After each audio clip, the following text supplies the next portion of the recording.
to actually, I beg you, subscribe, watch it. If not, whatever you see, You better not touch that guy, because VOP is the plot.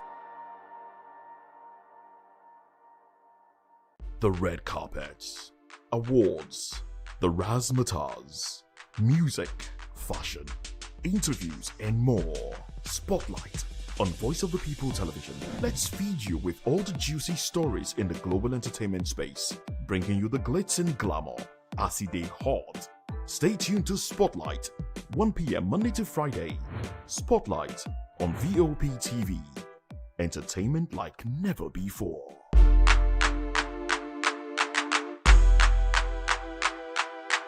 To know the happenings in the maritime sector, join us on the program Maritime Frontiers on VOP TV as we discuss key areas in the maritime sector, from aquaculture, maritime transportation, maritime labor regulation, oil and gas exploration, ferry and passenger insurance, marine pollution and prevention, port operations, and lots more. Maritime Frontiers, exploring Nigeria's blue economy. My name is Aisha Yesufu. They call me the Oga Patapata of them and the general overseer of them all. Every man, every woman has got a voice where integrity is the volume. So this is Voice of the People's TV. Voice of the People's TV. So this is the people's voice. And the people's voice is the voice of God. That's the voice populi in Latin. The people's voice is the voice of God. So keep watching Voice of the People. In fact, my name is Voice of the People. Keep watching MC Adobe King. Thank you. Hi guys, my name is Kegan. I am Nigeria's biggest tech content creator, and I just wanted to give a quick shout out to Voice of the People TV. Keep watching, enjoy, and you're welcome. My name is MC Alamano. They call me Enjoyment Landlord. It's VOP TV. Keep watching VOP TV. Don't touch it down. Even if you want to touch it down, increase the volume. If you don't increase the volume, I told me. My name is Collins Agawabe, popularly known as No Maiden, but last, more than No Maiden, or more. Not be all so the cook right at the fry plantain. We keep on watching VOP TV. The voice of the people, the voice of Edo. If you don't want to get the authentic news for Edo the way it be. VOP TV. Now you have more.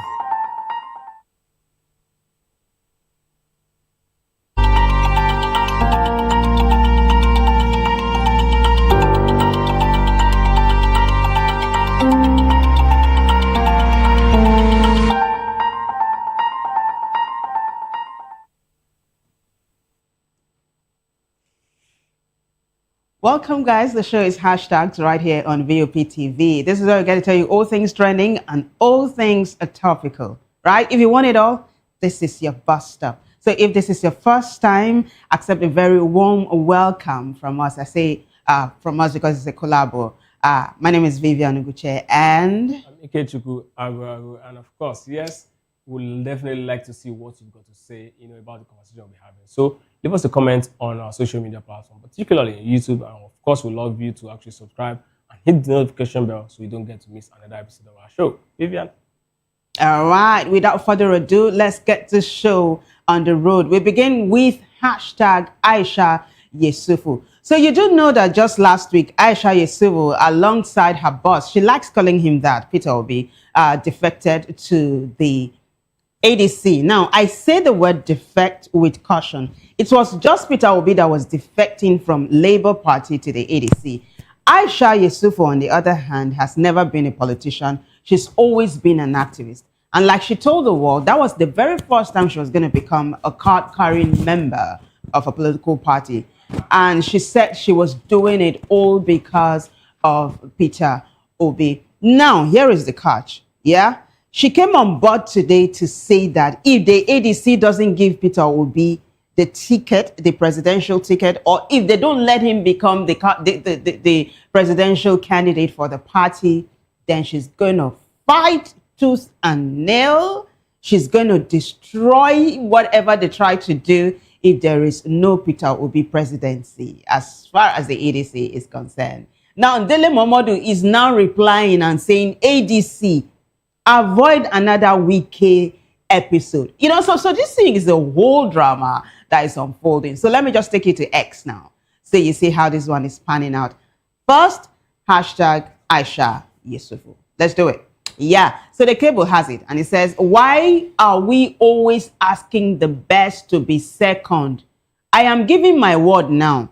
If Peter Obi is running with anyone as a vice presidential candidate in 2027, I will walk against that ticket. Aisha Yesufu. Take a listen, guys.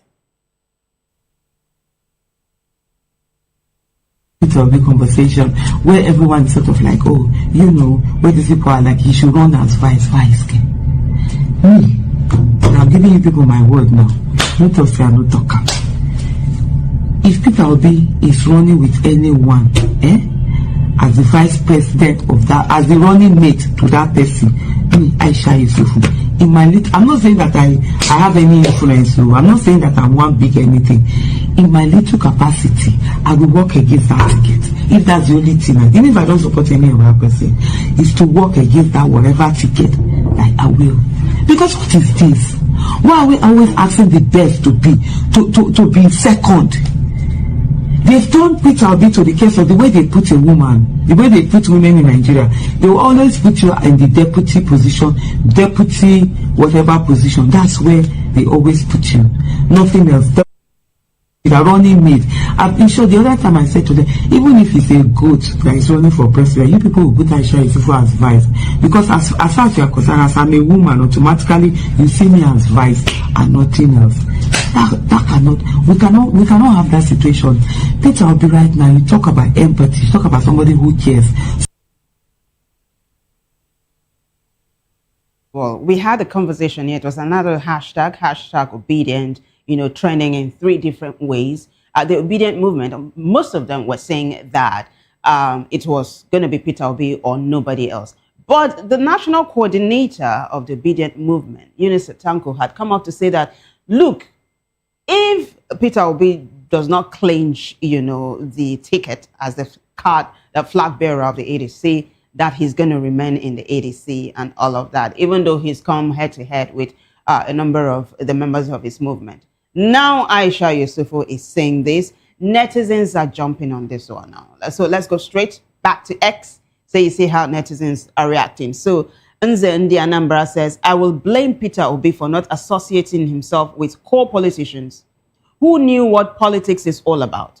He works mostly with social media influencers who never play politics in the Nigerian political terrains. Social media influencers have no cut-out strategy on how to deliver this Obi presidency, assuming ADC give him the ticket. They only pour out their emotions, which stops at the internet. No grassroots, no underground politics, nothing, only Obi or nothing. Now, TJ says, Atiku Democratic Party will produce Atiku. Let Obi form his own political party. Dr. Bello Anka says, yes, I bet all over 100 million Nigerian women are lined up behind her to tell them whom to support. Let me take that again.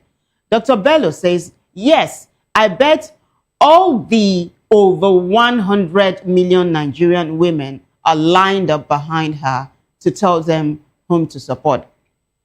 I don't know if that number is accurate. Of course, Nigeria is said to have a population of over 200 million. So I don't know if we have about 100. He's just 100. He's being sarcastic. Yeah, but so there are more reactions to that one now. Let's continue to take a look at the reactions or responses, if you will.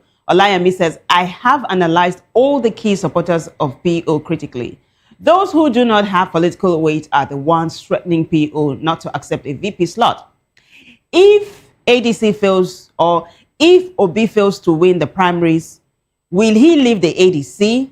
This is the question Aisha and Utomi need to answer, because Pat Utomi had also said he would disown Peter Obi if he deputizes anybody. Now, Hot Nickel says this is to show you that she works for APC. SBM Network says that means APC got my vote if Obi is not the presidential flag bearer. And Dash Kawalega says, I am with you 100%. I oppose him. Kayode says, could this be a strategy, or could be a strategy to deceive ruling party, and also could be the beginning of the end of ADC? I mean, what do you say? Take a look at what Kayode said, the very last responder. Could this be, or this could be a strategy to deceive the ruling party? It could also be the beginning of the end of the ADC. I don't see any deceiving of the ruling party here. Really. So this is not a ploy. This is not a strategy. This does not look like a strategy. You know, before now, Peter actually in that his podcast with Nedo, I referred to his statement where he was saying that there are gray areas. That's why he has actually not moved. I want to believe those gray areas or some certain level of assurance have been met. That's why it's actually moved. But he was also specific about those gray areas. He talked about the zoning formula. Exactly. And when we talk about zoning, it means the ticket is not supposed to be open. That's what it means. And if it's supposed to be, if it's to be zoned to the south, I mean, Peter is the biggest person in ADC at this point when it comes to who's going to actually pick the ticket. But the ADC has consistently said that it was going to be an open playing field. Exactly. That's what I'm saying, that Peter Obi's word before he eventually moved said these are the areas they're actually looking at. So it means there might be some level of assurance. That's why he actually... Or there might not be. I don't want to believe... I mean, Peter Obi is a smart person. So if he comes out, if he makes a public statement about this particular thing and then move without any level of assurance, it means there's something wrong with the man. But now, I also said this, yesterday, that a good number of his core base, which is the obedient, are saying, hey, it is him on the ballot as a president or nothing. He also said that he's going to be running as a president. Again, these three statements are actually parallel, right? They're actually in line, rather. So if they're actually in line, it means that for him and for his obedient core base, it's just Peter Obi or nothing. What do you make of Aisha's statement? So this is a democracy, right? If, for example, or assuming there's going to be a primary, it's going to be may the best man win, yeah? If it's an open primary. Yeah, but take a listen to, or you listen to what she said. That if it's not Peter Obi, she's going to walk against the ticket. That's already sounding like an anti-party activity. Or wouldn't you say, this is me asking you, I'm just picking your brains. What do you make of her comments? Yes, obviously, if it's not Peter Obi and she works against the party, it's an anti-party because she's a card-carrying member now, right? But then the truth is, the ADC at this point needs to actually decide what they want. Yeah. If they want to actually open it, and Peter Obi is cool with actually running, fine. So you see, you just hit the nail on the head. So if Peter Obi is cool with participating in an open primaries, then he should have a talk with his movement. True. Right? But if Peter Obi is insisting that this thing should be zoned, then the ADC must have known that before they accepted him into the party. Well, sometimes... It might be. Yes, Let's true. also note that a faction of the ADC has come out to say they are rejecting his defection from the Labour Party to the ADC. I don't even know what that means. Well, that faction, I mean, if you look at the key political figures within the ADC, actually welcomed Alhaji Atiku. Yeah, absolutely. These are the people who... El-Rufai. These are the people who are the men in the ADC. Yeah. So if these ones are saying, hey, you're welcome, it means, everything is good, with Peter Obi actually joining. But the big question is, if Peter Obi is saying to the ADC, you have to zone. Yeah. If they said, okay, we're putting this into consideration, but maybe that's exactly why he actually decided to actually move. Maybe, so we keep saying maybe because we don't really know what's up. But I'll tell you for free. If you analyze trends and follow patterns on social media, you know that if the ADC doesn't give Peter Obi the ticket, this is not me. I mean, I'm not interested in Peter Obi's presidency or whatever. But I'm saying if they don't give him, it's going to actually ruffle some feathers within the Peter Obi's core base, which is also give the APC the ADC rather, the block vote that they need. It's going to really come as a problem. Which brings us to the next hashtag, which is actually tied to this particular one. It is hashtag Dele Momodu. You do know he is the publisher of Ovation magazine. So today he was on an interview and he put up a post, right? And it's all over the net, all over the major, publications in the country right now. Dele Momodu says, avoid another Wike scenario. So let me just take you to X now so you see what he said himself. We are going to take this from the horse's mouth. It is a post Dele Momodu put up on X. Let's take a look at it. So Dele Momodu Ovation says, my candid advice to ADC, avoid another Wike scenario. I was present when some members of Nigeria's opposition political parties gathered in Abuja last year to adopt ADC as their new vehicle for driving out the ruling APC from power. I listened most keenly to the various speeches. No one forced anyone to join. The main conveners promised to make it an open party for all, and one that would uphold democratic tenets. No group or individual will be allowed to cause chaos, like it happened in PDP. And ADC will enforce discipline. I was most elated hearing these beautiful words. I was happy to see an army veteran and general, David Mark, as chairman, knowing he would brook no nonsense. Doesn't end here. There is more. Let's take a look at the next page now. And so he goes on to say, but in recent time, some groups have introduced aggression and rambunctiousness into a fledgling cooperation and collaboration of all. How can a coalition work if some groups insist they must produce the top ticket by donation and coronation without election or persuasion? Why unleash tantrums and expletives on one another as if one group can win national elections without the others? This is why and when ADC must rise up and enforce discipline before it is too late. This was how Nyesom Wike held PDP by the jugular till it became too late to be dislodged or expelled. ADC should be a party of love and not a Fuji house of commotion. That one got me, I can tell you. Did you watch this series? Yeah, of course. The Fuji house of commotion. Gosh, that was some crazy one. It was a very beautiful. Yeah, it was very beautiful. I'm hoping it makes a comeback. If you really need a good laugh, I would really just like to see it the way, like the way it is, bring back the series. And then, that's what I'm saying. Yeah. Bring back the series. I don't want any of the characters to change. Just bring back the series and let's go. I know Ireti Doyle and some very, very good actors are on that one. It's a beautiful one if you've not seen it. And so Dele Momodu is referring to Fuji House of Commotion. Do you want to jump on this? It's a house of it was a chaotic house. Talking about the Fuji House of Commotion. And he's saying if ADC does not get its act together or rein in some, that is going to turn to that. I don't think. Just hold your horses. Let's go back to X now. Maybe when we take a look at the reactions, Ikechukwu will have something to say. But netizens are jumping on this one, and it isn't funny, I can tell you. Lots of people are venting. I take you back to X now so you see how people are responding to hashtag Dele Momodu, advising the ADC not to recreate another Wike scenario. Hama says, succinctly put, this is brilliant and what the ADC needs at this growth time. Well done, Chief. Yemtek says, I'll say this plainly. I personally prefer Peter Obi over Atiku Abubakar. Obi is my choice, always. But truth should not fear loyalty. The biggest obstacle to Obi's progress has often been some of his loudest supporters. Dissent is attacked, dialogue is strangled, and disagreement is treated like betrayal. Politics does not run on purity alone. It runs on negotiation, alliances, and sometimes uneasy friendships.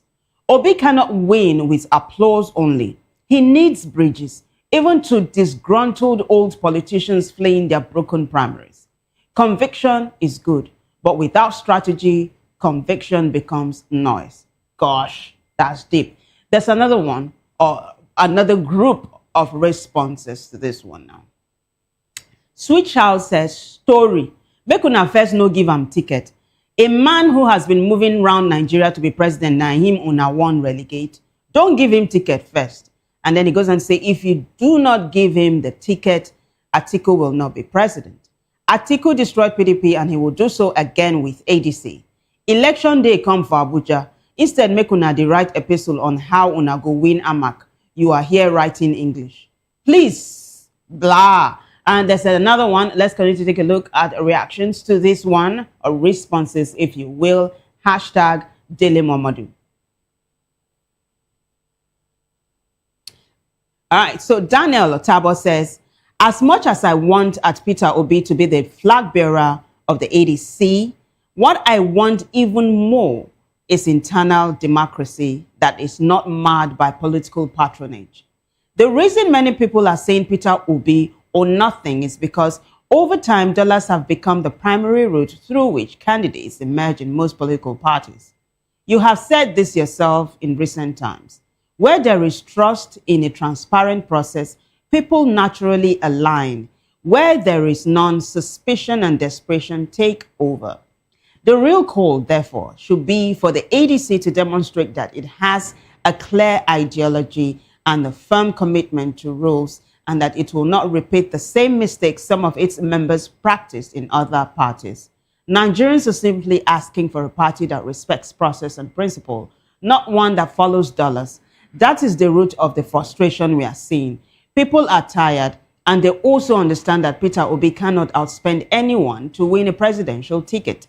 I want the ADC to succeed, truly, but it must also show Nigerians that it wants to succeed and that it is prepared to earn their trust right away.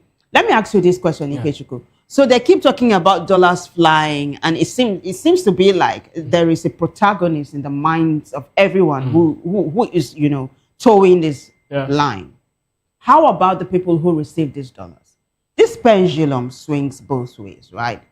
There is the giver, and then there is the taker. Yeah. So there is a vote buyer and the vote seller. I want you to address that a little bit before we actually talk about what Dele Momodu just said. So where there's no law, there's no offense, right? If vote buying is not severely punished, then trust me, people would definitely be at liberty to actually do what they want to do. Yeah. They decide to actually sell their votes or do whatever it is that comes to their mind. The truth is, if it is said, if it's made open and clear that going forward, there will be no such thing. Whoever wants to win primary in any political party, they have to come, like we see in the US, primary election, people debate within themselves to even get to end the party ticket. That's how it is done, right? Core base, then vote. That's how it's actually done. But we don't get to see it here. I recall in 2015, the election... How old is the democracy of the US? It's over 200 years old. How old is that of Nigeria? Wait. A Nigerian, right? A Nigerian user. Should have answered the question. Wait, Nigeria's democracy is not up to 30 years. We don't have to be up to over decades. We don't have to I'm saying that even though you might not call it a nascent democracy, it is growing. So there are problems, right? The US did not start the way it didn't. It was even bloodier than this. So the thing, I'll agree with you that there must be laws, right? But Nigerians themselves must be ready to play by the book. These same Nigerians we saw, was it not in Anambra not too long ago, during the gubernatorial elections, that people were giving monies and bread and they sold their votes. Now, when you are addressing the seller or the buyer, you must also address and that's why I started with the seller. That's why but let's not also forget what the WTO chief, the Director General of the World Trade Organization, Ngozi Okonjo-Iweala, said a while ago, but it stuck. She said politicians have weaponized poverty in Nigeria. So a man who doesn't even have a pot of soup for the evening and sees 4K, vote for me, they probably do it. Very well. Yeah, so wrap up on your thoughts. That's why I said that, naturally, if there's no punishment for people who do these things, it will continue. It is natural. The human mind, everybody just wants to live good life. So punishment, you're saying there must be a scapegoat. So if there's no scapegoat, right? Yeah. If there's no scapegoat, if there's no punishment, then definitely it's going to continue. So that's what I'm saying. Naturally, we should have a proper way of doing things where people can actually come and debate and go through the proper channel. Yeah. You mentioned of the US. I was about saying something about the US. You said something about the US. We have Nigerians using iPhone 17. We should have actually waited for 100 years before we start using iPhone 17. Oh my God, it doesn't even tally. No, do you know why I brought that up? That does not even add up. Wait. You used to be a master of knowledge. I think you've lost your mojo. Wait, but can you now react to what Dele Momodu said about, the ADC not turning into a Fuji House promotion and not recreating another Wike episode? The Wike, in his words. I started by saying, the reason why I said is that I looked at the person of Aisha Yesufu, and the truth is, it's not possible to create a Wike in the ADC. She does not have the influence. She does not have the money. Wike is not doing this. He didn't call Aisha Yesufu. He actually Dele Momodu referenced a group. He didn't say one person. He said a group of people. Let's not even make this bigger than it is. The obedience, naturally within the ADC, they have certain persons that appear like a representative of them, even though they've not actually officially say so. The likes of Aisha Yesufu, appear more like the representative of obedience within. But there's a national coordinator of the obedient movement. See, his name is Yunus Satanko. You heard what he said not too recently, right? I mean, he was being political. He wasn't. See, his statement was clear. It was neither here nor there. He doesn't want to actually. He was very blunt. He said, even though Peter Obi does not clinch the ticket to be the flag bearer, they will take a democratic of the ADC, that he said he will remain in the ADC. And they will take a democratic. Yeah, a democratic decision. But he also said Peter Obi will remain in the ADC. But I think the honest line. Remaining does not mean that you're going to support. That's what I'm saying. And why would you remain if you don't want to support? That's the weakest scenario. No. You see, the weakest scenario is not a case of just staying. Is Wike a member of the PDP? Obviously. Is he working for the PDP in 2027? Absolutely. For the presidential election, no. So what's that? But it's different. Can we? No, Vivian, wait, it's different. I don't want to argue it's necessarily different. It's not different. It's different because you see, you're contradicting yourself. I'm not contradicting anything. Yunus Satanko said clearly, Yunus Satanko is the national coordinator of the obedient movement. And he said, if Peter Obi does not come out as the presidential candidate, that they are going to remain. But the Obedience are singing a different song. And I'm not a member of the Obedient. I don't know if I'm not. Yeah, so the thing is, let's just wait. Because these people, they might carry you and I and settle their matter. And I don't want that. So let's just wait and see how they are going to settle this issue. Because, hey, I'm sure Peter Obi is listening, right? And he's going to call his constituency, his immediate constituency, for a sit down to address this particular matter. Now, this thing is not over yet. The next hashtag is hashtag Bwala. Presidential spokesperson Daniel Bwala is jumping on this particular one. And he said that Peter Obi is not going to get the ticket. So he said that the ADC is not going to give him the ticket to be their flag bearer. How does he even know that is the question netizens are asking. But I'm going to take you to X now. The Cable again has that particular story. Let's take a look at it now. Hashtag Bwala. The Cable says Obi will be denied presidential VP tickets in ADC. He's even saying that he won't be given the VP ticket as well. So, Dele Momodu, special advisor to President Bola Tinubu on policy communication, says Peter Obi will not become the presidential or vice presidential candidate of the African Democratic Congress, ADC. Speaking in an interview on the Clarity Zone podcast, Bwala claimed that Obi lacks the capacity to serve as Director General of any coalition movement. I don't even know let me not color this with my own opinion. Netizens are jumping on it. So let's continue to see how netizens are responding to hashtag Bwala and what he said about Obi not even clinching the VP, talk more of the presidential tickets. Let's do it. So Hama says Nigerians should ignore this boy. Mr. John says, how did that one concern you? Yeah, I'm trying to get this name right now. E-Africa Experience. Yes, I got it. EAE Africa says, instead of telling Nigerians what Tinubu has achieved since 2023, they are out here attacking Obi. More reactions. Let's take a look at the next page. So, Obeleye says, Bwala, face your front, Kwanu. Delta Wire says, Daniel Bwala and Omokri are obsessed with Obi. Here is their daily routine. Number 1, think Obi. 2, brush their teeth. 3, think Obi. 4, take their bath. 5, think Obi. 6, dress up. 7, think Obi. 8, go to their office. 9, drag Obi. 10, close for the day. 11, get home and think Obi. 12, sleep. 13, dream and see Obi. So, Delta Wire seems to think the opposition is obsessed with Obi. Do you think so? And if the answer is yes, what is the reason for an obsession?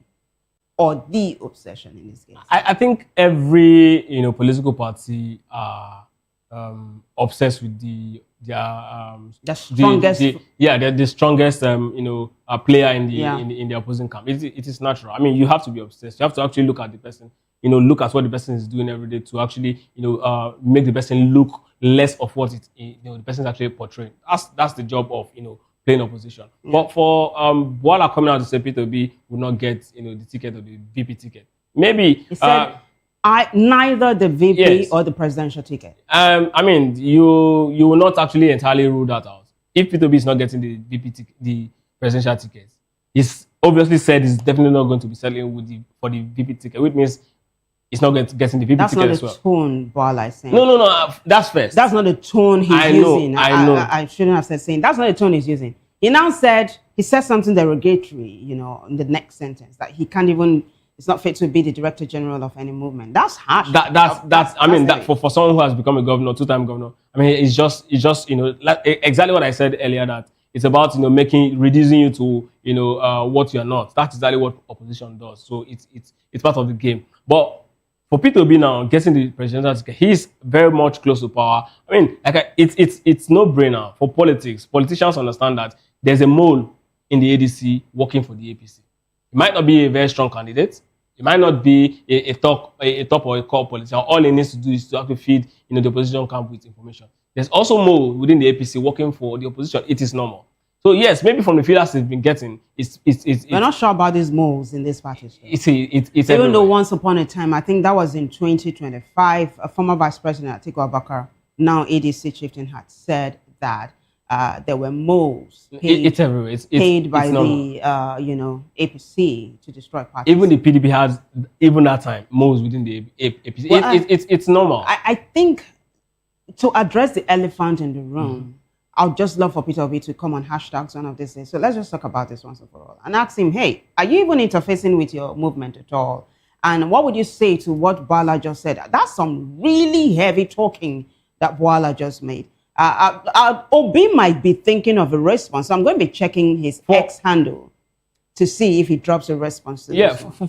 For Bwala, right? If a person like Bwala makes a statement, I think Peter Obi would most likely want to take it with a pinch of salt. If a member of the ADC makes this sort of statement, you have actually garnered more attention, because now this person is within the party. This person might actually be speaking on authority, right? So Peter B might not even respond to it. Maybe one of Peter B's lieutenant might just decide to pick it up and then respond. But right, it still boils down to the fact that it's Peter B presidency that's in contention at this point. And I mean, let's get to see if he's going to actually make it at the end of the day. And for some reason, it keeps coming back. I mean, I keep hearing the voice of that netizen that said that this might just be a ploy to deceive the ruling party, or it is the beginning of the end of the ADC. It might just be, and then there might be a third option. But hey, let's see how this one pans out. Yeah, we'll keep you posted as this hashtag unfolds. Now, the next one is totally away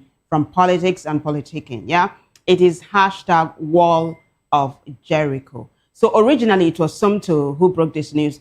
Somto Okonkwo is very, very influential on social media. He dropped this video and Instablog Niger picked it up. So a pastor told his congregation to symbolically break down the fence surrounding their church as the symbol of them, overcoming obstacles, and that is trending like mad. I got a video, but first let's take a look at the post and then the video, shall we? Hashtag Wall of Jericho. Let's do it. So Instablog Niger says, pastor tells his church members to break down the church's fence.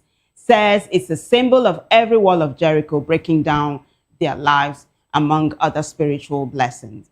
And then Instablog Niger, of course, gave credit to Somto Okonkwo. Take a listen, guys.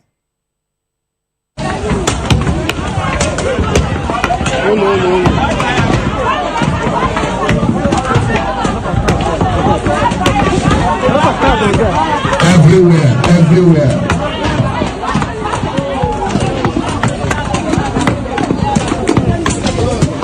You don't get it.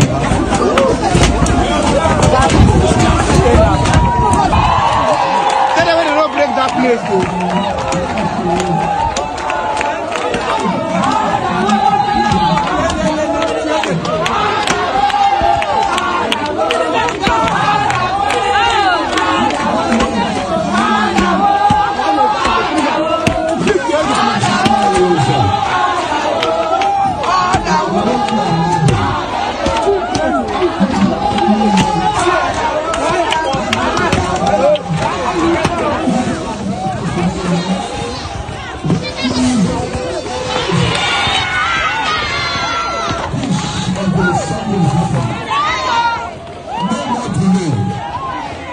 Blockage, no more shame.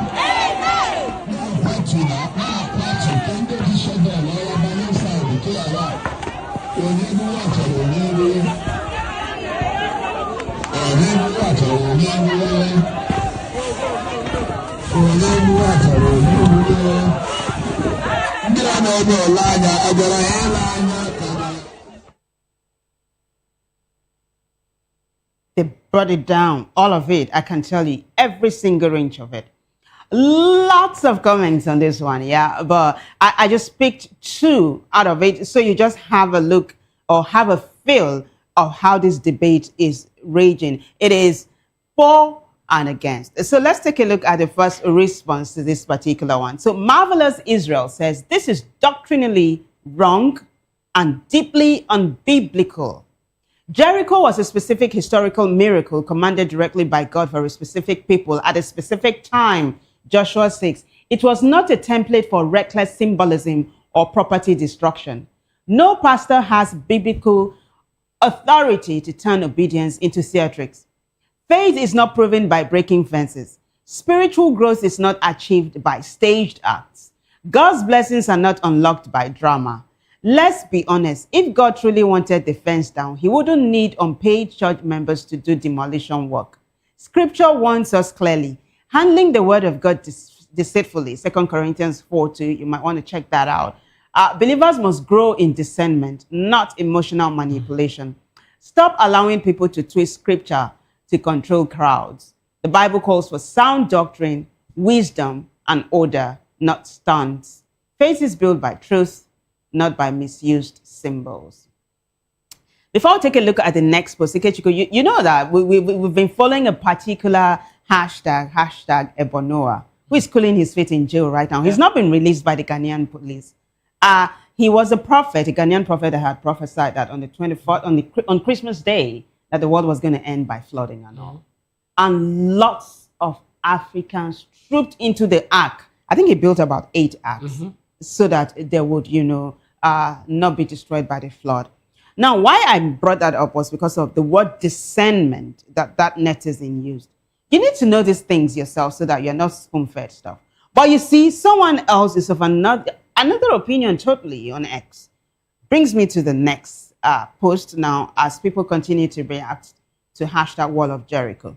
Another netizen, the one I'm going to be showing you now, says, look, this is faith in action and there's nothing wrong with it. Let's take a look at it, shall we? Yeah. Baby you. Yeah. Baby you says there is nothing wrong with what they are doing. This is faith in action. As they break the wall of Jericho, every obstacle in their lives has been destroyed. Just believe it and it will come to pass.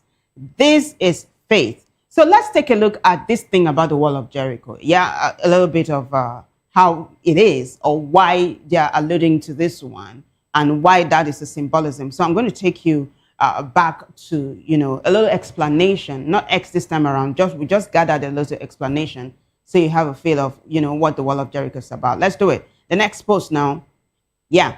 So the phrase Wall of Jericho fell down flat comes from the biblical book of Joshua 6:20, describing how the mighty walls of Jericho collapsed after the Israelites marched around the city for 7 days, right? Nobody destroyed anything physically. They marched around for 7 days, blew trumpets, and gave a great shout, demonstrating God's miraculous power and the victory of faith and obedience over seemingly impossible obstacles. Joshua 6:15-20 is where you get that account. The command, God instructed Joshua to have the Israelites march around the city once daily for 6 days, with priests blowing trumpets and carrying the Ark of the Covenant. On the seventh day, they marched around the city 7 times. So there was an intensity now on the 7th day. And the third, commandment, the shout and collapse. After the 7th circuit, the priests blew the trumpets, the people shouted loudly, and the wall fell down flat. Now, the conquest, the Israelites then rushed in and took the city. Now, what was it about Jericho, the city Jericho? Why did they have to break the walls down by faith? Let's take a look at the next post now.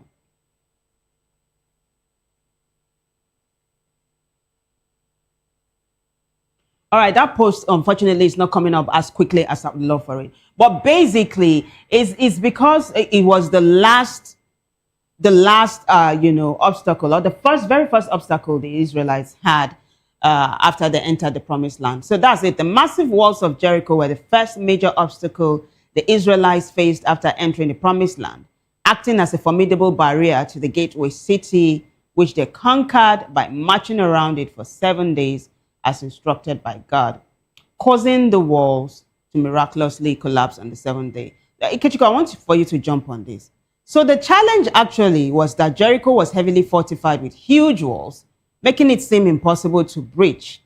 Now, standing directly in the path of Canaan, which is the promised land.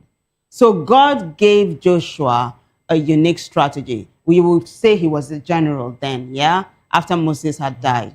March around the city, not break it down. The outcome, the walls fell down flat after they shouted. Symbolic meaning, the fall of Jericho is often seen as a lesson in faith, representing how faith in God can overcome seemingly insurmountable obstacles to achieve divine promises. So I know the Bible is not your thing, but how would you want to react to that hashtag, to the people, breaking down walls physically as symbolism to obstacles falling? It's really sad. It's really sad. I know that most of those persons you see there, if the teacher tells them something in school, in normal school, they go back to read notes to confirm if what the teacher said is true. Well, why is it difficult to actually go back to actually confirm notes? I mean, I want to believe the pastor has actually preached about this not the first time in their church. So if they don't understand the context which the Wall of Jericho did fail at the point and decide to actually follow his lead to actually physically break it down, I don't know what it is. Because in the end, the money that's going to be used to actually build this thing back, right? The cost of building that fence, right, is maybe triple now, and definitely the money will be coming from their pocket. So trust me, this is just penny wise. So I'm going to play safe here and just keep mute. My response to that hashtag was to just take you through what the Wall of Jericho was really all about. It was a faith thing, not a physical thing. Now let's move on. Are you game for a quick trip to Venezuela? Not to Venezuela, to the US, right? Let's quickly take a look at this story that's been trending for days now. Venezuela, that's our next hashtag. So Donald Trump decided to capture Venezuelan President Nicolas Maduro and his wife. Gosh, commando style and all.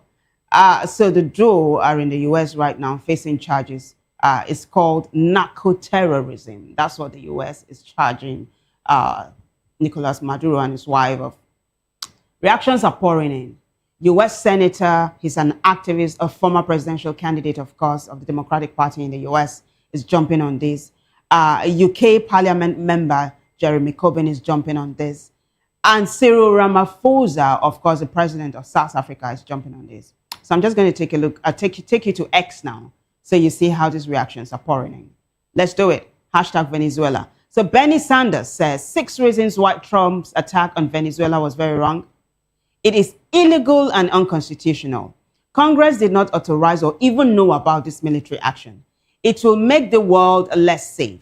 If international law is ignored, any nation or terrorist organization can justify a violent attack by pointing to Trump's actions in Venezuela.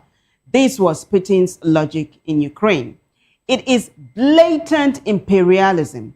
Powerful nations do not have the legal or moral right to invade smaller countries to steal their natural resources. Venezuela's oil belongs to the people of Venezuela, not US corporations. At a time, this is for now, when the entire world is moving away from fossil fuels for cheaper and non-polluting sustainable energies, protecting the interests of big oil is bad for the climate and bad economics. There's another page, the concluding page now. Yeah, thank you. Maduro is corrupt and anti-democratic. So is MBS of Saudi Arabia. MBS visited the US not too long ago and was given a presidential welcome by the US. I'm sure that's why Bernie Sanders is referring to that. And then he goes on to say that so are many other leaders around the world. Just because we do not like a country's leader does not mean we have the right to overthrow their government. Trump ran for president as a peace candidate who believed in America first, not someone who was going to run another country. At a time when 60% of Americans are living paycheck to paycheck, maybe he should try doing a better job of running this country, not taking over Venezuela. Word is what I'll say. More reactions. Let's continue to take a look at them now. So Adam Schiff, U.S. Senator as well, says, it wasn't about drugs. It wasn't even just about regime change. Donald Trump's plans for Venezuela reveal a scheme to enrich his big oil billionaire friends and a willingness to put American troops at risk to make it happen. There is another one coming from the UK now. Let's take a look at it. That will be Jeremy Corbyn. He is UK Member of Parliament in the United Kingdom. Said, it's not complicated. The United States invasion of Venezuela is a total violation of all aspects of international law. Venezuela first. Who is next? Actually, Donald Trump is singing another song now, and he's saying Greenland, Greenland, Greenland. Greenland is in Denmark. But hey, let's not jump the gun. There are more reactions to this. This is Cyril Ramaphosa, president of South Africa. He says, what has happened in Venezuela is a violation of international law, and the UN Security Council must offer solutions to address this matter. They put off this video, guys, that's garnered over 100,000 views, I beg your pardon, today. Well, I think everybody now in the world agrees that what has happened is a violation of international law and also a violation of the United Nations Charter. And that is why we called for the Security Council to meet to discuss this matter. And they are the one body that is mandated by the entire world to deal with issues of peace, to deal with issues of security. And we are hoping that the collective wisdom that resides in the UN body as a whole will bring forward solutions and bring to bear some good sense that should prevail. Because what has happened now basically is giving carte blanche to anyone to mount an invasion on any country. And clearly that cannot be something that we are all pleased with. But the Security Council, as well as the United Nations, must deal with the matter. So they are best placed to address this matter. There you go.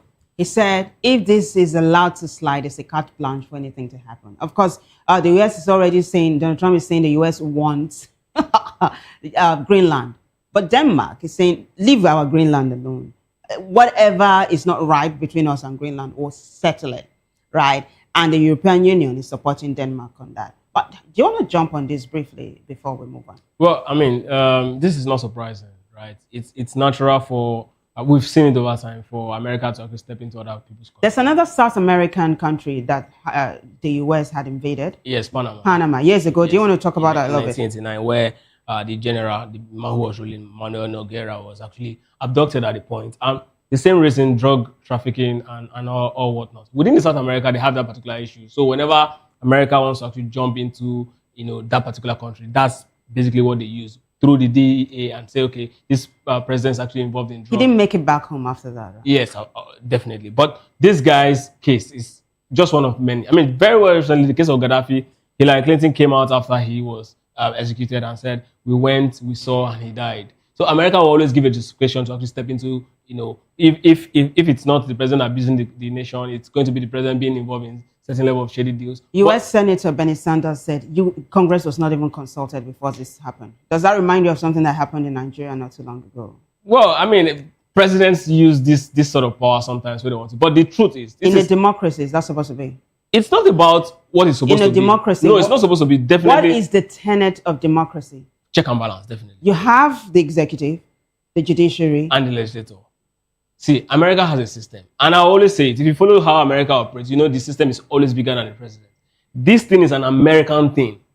No matter the president, you recall that Bernie Sanders also came up to actually say that. Yeah. He said that Donald Trump ran under, this peace movement saying America first. He wants to actually secure America. In fact, he also said during primaries that if you want America to come help you, you have to pay us. But Bernie Sanders qualified this comment you used. So don't take it out of context. No. Because he's saying that that's you campaigned on, a peaceful... Yes. A peaceful motivation or intention. That's the word I'm This is looking what for. I was actually buttressing. I was actually buttressing. No, I was buttressing the American system bigger than American president. The thing is, system. I'm still understuding this whole U.S. Venezuela thingy. You know, I'm looking at it. So I'm going to continue to bring, you know, the viewers, you know, updates as it unfolds.